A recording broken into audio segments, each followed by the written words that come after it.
Hey guys, Mythos Gamer. Welcome back for turn number 8. Before we get started, take a look at Arkham. Over in the downtown area, we have a gate in Independence Square to the Great Hall of Salino with a dark young. Right now our north side area is empty. Easttown is also pretty empty. Moving over to the Merchant District, we have a clue token at the Unnameable and the Wizard Watley in the streets. We have a lot going on over in Rivertown. We have a gate to the City of the Great Race at the Graveyard, 2 clue tokens at the Black Cave, and Hank is at the General Store. Over in the French Hill, we have a sealed gate at the Silver Twilight Lodge and at the Witch's House.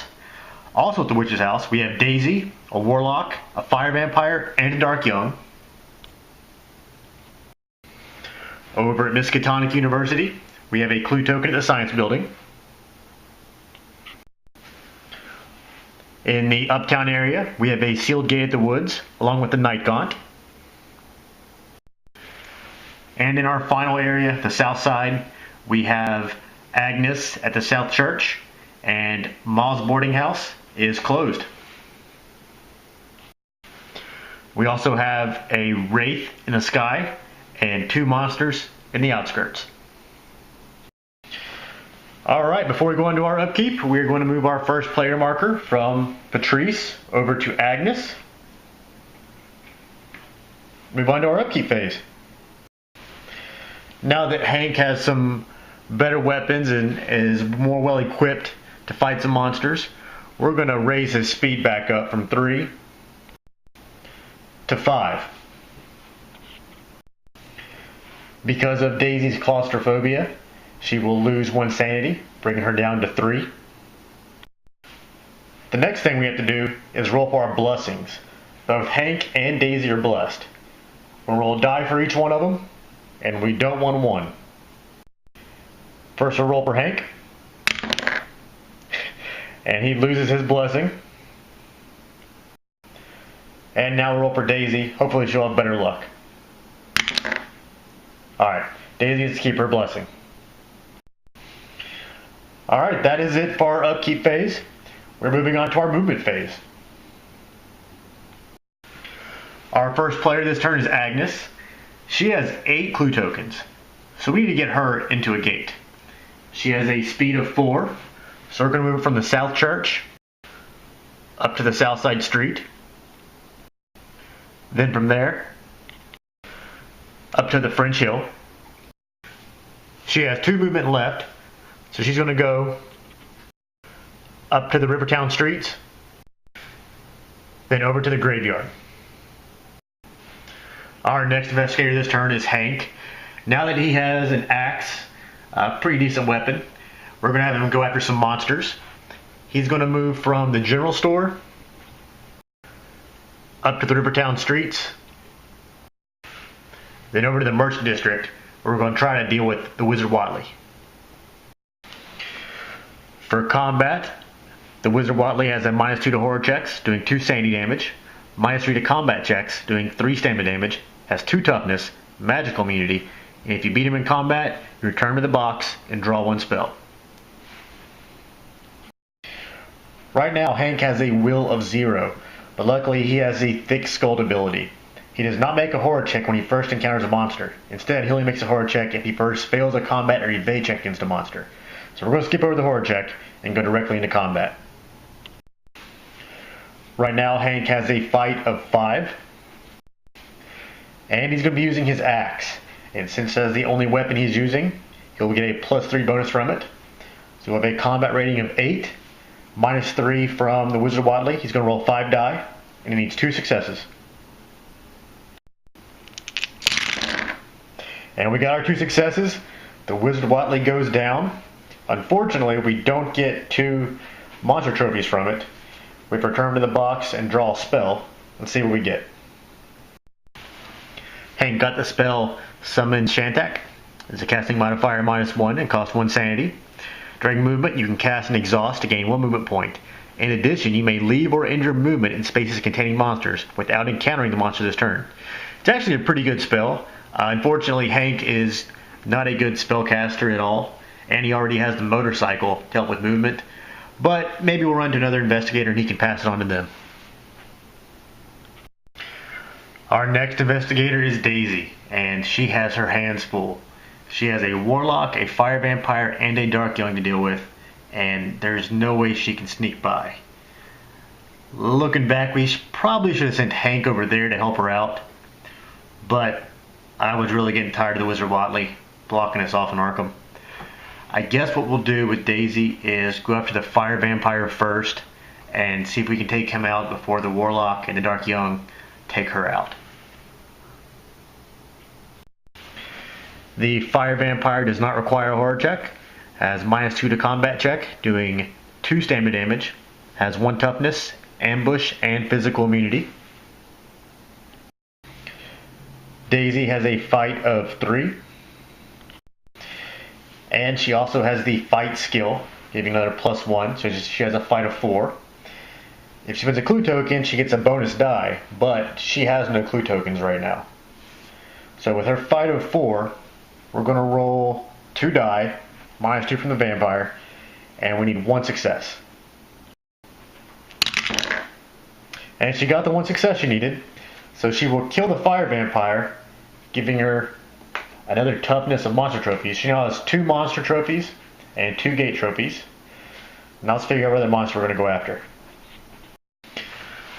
Okay, we have our warlock on the left and our dark young on the right. The warlock, the hard check's not too bad, but looking at his combat check, Daisy has a fight of 4, -3. She needs to roll 1 die, and you need 2 successes in order to kill the warlock. So the warlock, we have no possible way of killing with no clue tokens. The dark young, if we fail the horror check, we're going to lose 3 sanity.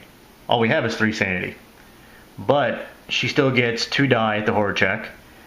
The combat check, with her fight of 4 -1, she gets 3 die, and she would need all successes.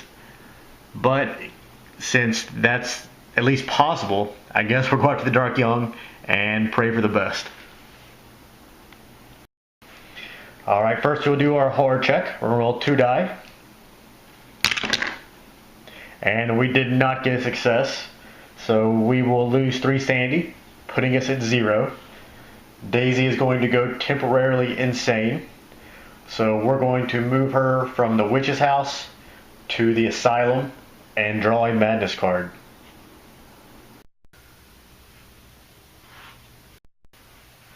Daisy is now at the asylum. And for her second madness card, we got xenophobia. During your upkeep, lose 1 sanity if you are in the other world. Well, between that and her claustrophobia, it looks like she's losing a sanity every turn.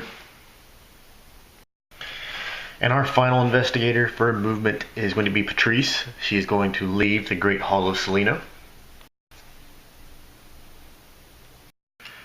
And she will come out in Independence Square.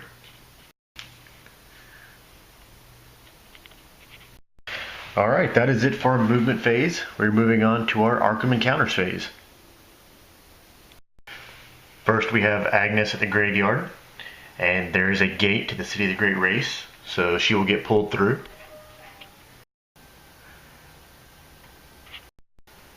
And she will appear in the first area. Our next investigator, Hank, is in the Merchant District streets, so he will not have an encounter this turn. Our third investigator, Daisy, went insane earlier this turn, so she won't have an encounter either. And our last investigator, Patrice, is going to attempt to close the gate to the Great Hall of Selena. Patrice has a fight of 4 and a lore of 5, so obviously we're going to use her lore. The Great Hall has a -1 to close modifier, so we're going to roll 4 die, and we need 2 successes. And we got 2 successes, so we will be able to close the gate. And Patrice has 5 clue tokens. She's going to spend all 5 of those and go ahead and seal it.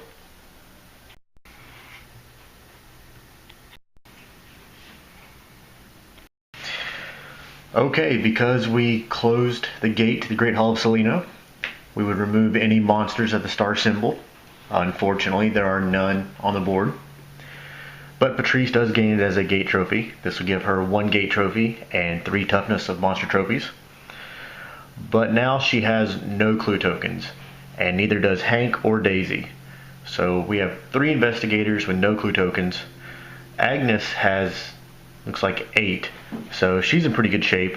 And Hank still does have his elder sign, so we may be able to get these last 2 gates sealed that we need. Alright, that was a pretty good encounter phase. We're going to move on to our Otherworld encounter phase now. Because Agnes is at the City of the Great Race, we need a green or yellow Otherworld encounter card. Okay, we found a yellow one, and it has City of the Great Race on there. In your wanderings through the city, you come across a strangely marked Stone of Ankhs. Pass a lore -1 check to read it and draw 1 spell.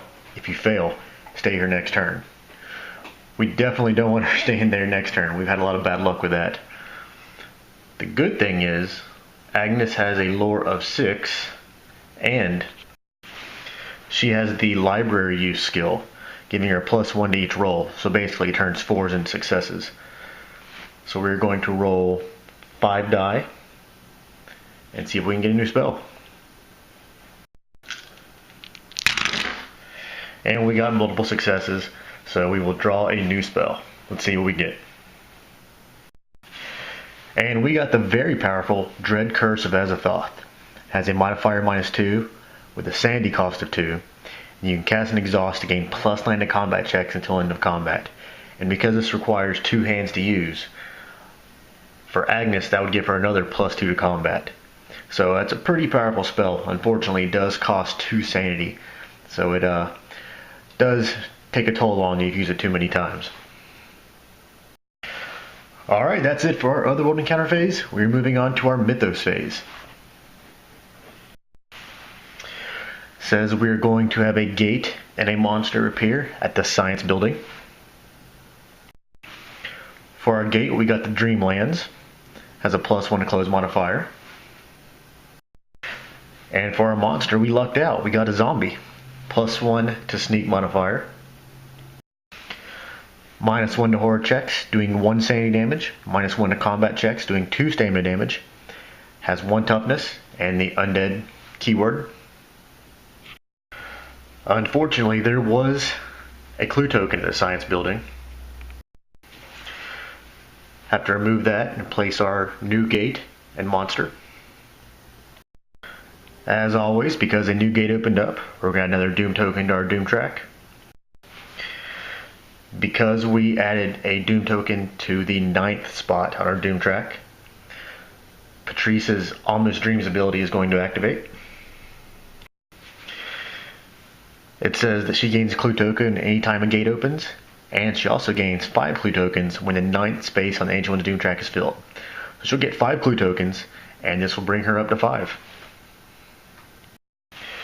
Next, a clue will appear at the Witch's house. We were able to seal the gate there, so we can place the clue token. Unfortunately, it's being guarded by a Warlock and a Dark Young, both that never move. So the chances of us getting this clue token are pretty slim. Next we have monster movement, and looking at the board we have 3 yellow monsters, so they don't move anyway. We have 2 flying monsters, and they can't move because of the Evil Fog environment card in play. So that leaves us with a zombie, and that is it. And the zombie has the moon symbol, and that is not on our Mythos card, so no monster movement this turn. And now for the text of our Mythos card. Bizarre dreams plague citizens. All Gugs and Night Gaunts in Arkham are returned to the cup. If at least 1 monster returns to the cup, raise the terror level by 1. That's not good. We do have a Night Gaunt in play, and I'm very glad to remove a monster from the board. but raising the terror level is definitely not going to help us. We have a Night Gaunt at the woods, so we'll go ahead and remove him. Because our terror level is going up, the King in Yellow Herald is activating, and we have to place a yellow sign marker either on our Doom track or our terror track. I want to place it on our Doom track because we're already at 9 Doom counters and 3 more and Yogg-Sothoth awakens. So we're going to have to place on the terror track and draw a blight card. First we will raise our terror track and place our yellow sign token. Because our terror track hit 3, our general store is going to close. We have to discard 1 ally, and we're losing Amy Pierce. And finally we have to draw another blight card. We got Oliver Thomas. The cost to seal gates is increased by 1 clue token. That's definitely not good. We're already struggling to close and seal gates, have enough clue tokens to seal them. This is not going to make it any easier.